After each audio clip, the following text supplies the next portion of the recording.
نحمده ونصلي ونسلم على رسوله الكريم اما بعد اعوذ باللہ من الشیطان الرجیم بسم اللہ الرحمن الرحیم والذین هم لفروجهم حافظون صدق اللہ العظیم۔ مومنین کی صفات کا بیان چل رہا ہے۔ چوتھی صفت بیان کی گئی تھی کہ وہ مومن مرد اور عورتیں دونوں اپنی شرمگاہ کی حفاظت کرتے ہیں۔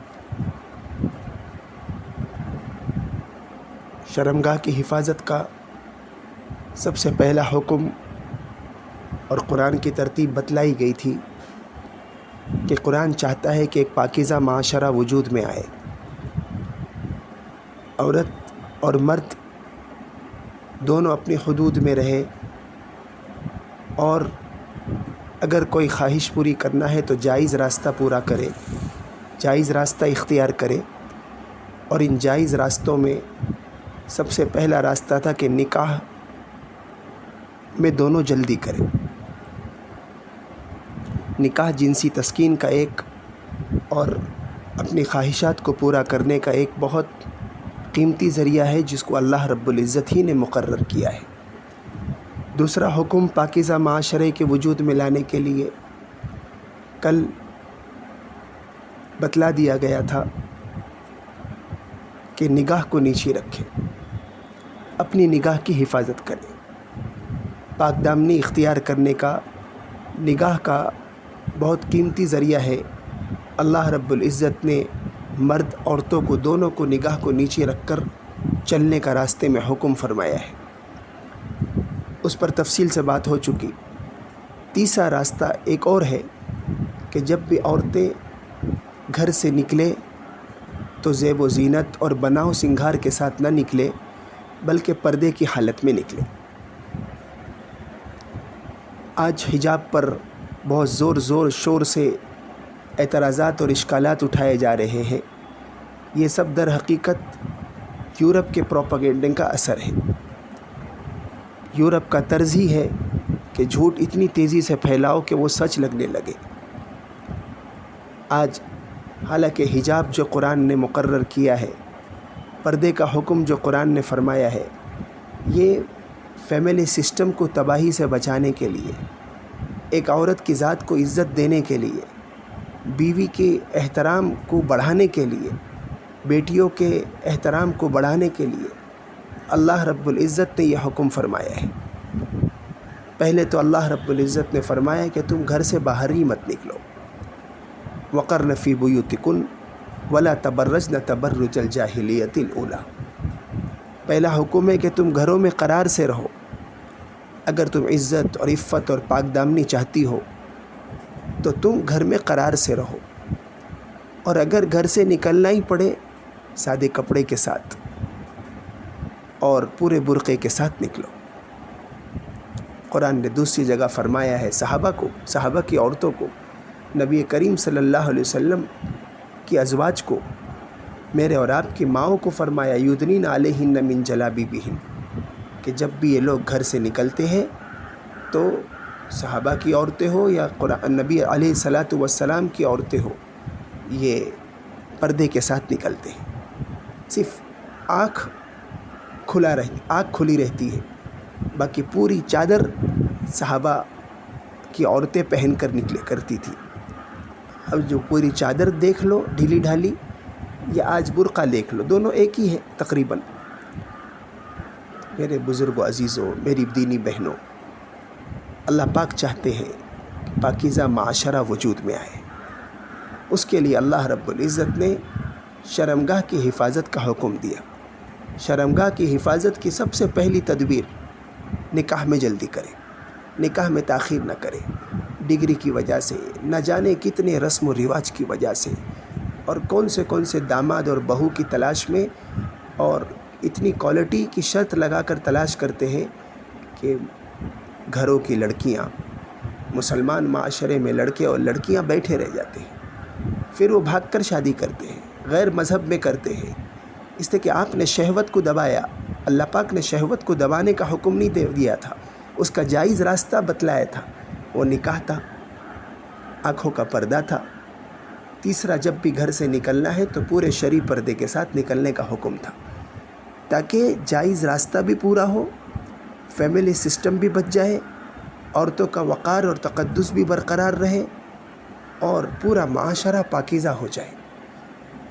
اس کے لیے اللہ رب العزت نے پردے کا حکم دیا، تیسرا۔ اور پھر پردے کو بھی سادہ فرمایا، لباس کو بھی سادہ فرمایا۔ ایسا لباس نہ ہو، ایسا برقع نہ ہو جو بالکل فیشنیبل ہو، یا ایسے کپڑے نہ ہو جو بالکل شارٹ ہو، جس سے بدن کے اعضاء نظر آ رہے ہو۔ اللہ رب العزت، اللہ کے رسول صلی اللہ علیہ وسلم نے بے پناہ وعید نازل فرمائی ہے۔ اللہ کے رسول صلی اللہ علیہ وسلم ارشاد فرماتے ہیں، قیامت کی علامت ہے کہ عورتیں ایسے کپڑے پہن کے نکلے گی جو بظاہر تو کپڑے ہوں گے لیکن حقیقت میں ننگی ہوگی۔ آج آپ دیکھ لو، یا تو اتنے شارٹ کپڑے ہوتے ہیں کہ ننگا پن نظر آتا ہے، یا پھر ایسے کپڑے ہوتے ہیں ٹائٹ کہ بدن کے اعضاء کے خد و خال نظر آتے ہیں، بدن کا ڈھانچہ نظر آتا ہے۔ اس کی بھی اجازت نہیں ہے۔ ڈھیلے ڈھالے کپڑے ہو، ایسا کوئی زیور نہ ہو جو بجنے والا ہو۔ عورت جب گھر سے نکلے خوشبو لگا کر نہ نکلے۔ نبی کریم صلی اللہ علیہ وسلم نے بہت ساری وعیدیں بیان فرمائی ہیں۔ حجاب کے ساتھ نکلے تاکہ اس پوری سوسائٹی تباہی سے بچ جائے۔ آج ہم یورپ کی نقل میں اور مرد عورت کی برابری کے چکر میں پورا سسٹم کو تباہ کر کے رکھے ہیں، اور یورپ کی اتباع کرنے میں، تقلید کرنے میں ہم نے اپنے قرآن حدیث کو، اپنے پاکیزہ معاشرے کا جو اللہ رب العزت نے سسٹم بنایا تھا، اس کو پیچھے ڈھکیلنے کا یہ جو نتیجہ ہے، پیچھے ڈھکیلنے کا نتیجہ ہے۔ اس لیے بہت زیادہ اپنی ان یورپ کی تقلید میں اپنے قرآن حدیث کو پیچھے نہ کریں، اپنی زندگی کو داؤ پہ نہ لگائیں۔ یہ یورپ کی آواز ہے کہ مرد و زن برابر ہے۔ کیسے برابر ہو سکتے؟ اللہ رب العزت نے دونوں کے بدن کی شیپ الگ بیان فرمایا، الگ بتلایا ہے، الگ بنایا ہے۔ دونوں کی صلاحیتیں الگ ہیں، دونوں کی بدن کی ترتیب الگ ہے، دونوں کی سوچ الگ ہے۔ یہ اللہ رب العزت کی فطرت کا قانون ہے کہ جب دونوں کی ترتیب الگ ہے، دونوں کی سوچ الگ ہے، دونوں کی صلاحیت الگ ہے، تو یہ ضروری ہے کہ اللہ رب العزت نے یہ طے ہے کہ مردوں کو باہر کے لیے، عورتوں کو گھر کے لیے بنایا ہے، گھر کی چار دیواری کے لیے بنایا ہے، تاکہ اللہ رب العزت کے اس قانون کو جب ہم پالن کریں گے تو پاکیزہ معاشرہ وجود میں آئے گا۔ عورت کی صلاحیت الگ ہے، اس کو بچے جننے کے لیے بنایا۔ مرد بچے نہیں جن سکتے، لیکن آج ایسی ترتیب الٹ گئی کہ عورت گھر کا بھی کام کرے، باہر بھی نکلے، باہر بھی کمائے، اور پھر گھر کے بچوں کو بھی دیکھے، شوہر کو بھی دیکھے۔ ظاہر ہے ایک کمزور صنف کی عورت، ایک کمزور صنف پر جب اتنا بوجھ ڈالا جائے گا تو کہیں نہ کہیں کمی ہوگی، اور نہ پھر وہ باہر کی رہی، اور باہر رہی تو ہی باہر کی ہو بھی گئی تو وہ دوسروں کی ہوس کا نشانہ بن گئی، اور گھر میں مرد اور اپنے شوہر اور اپنے بھائی بہن کی خدمت سے بھی لاچار ہو گئی، اور اپنے بچوں کی تربیت سے بھی بے نیاز ہو گئی۔ میرے بزرگ عزیزوں، اللہ رب العزت نے جو ترتیب بیان کی ہے، جو ترتیب بتلائی ہے، نبی کریم صلی اللہ علیہ وسلم نے جس انداز سے اپنے صحابہ کو لے کے چلے، ہم اسی انداز سے کامیاب ہو سکتے ہیں۔ ہم یورپ کی تقلید میں کامیاب نہیں ہو سکتے۔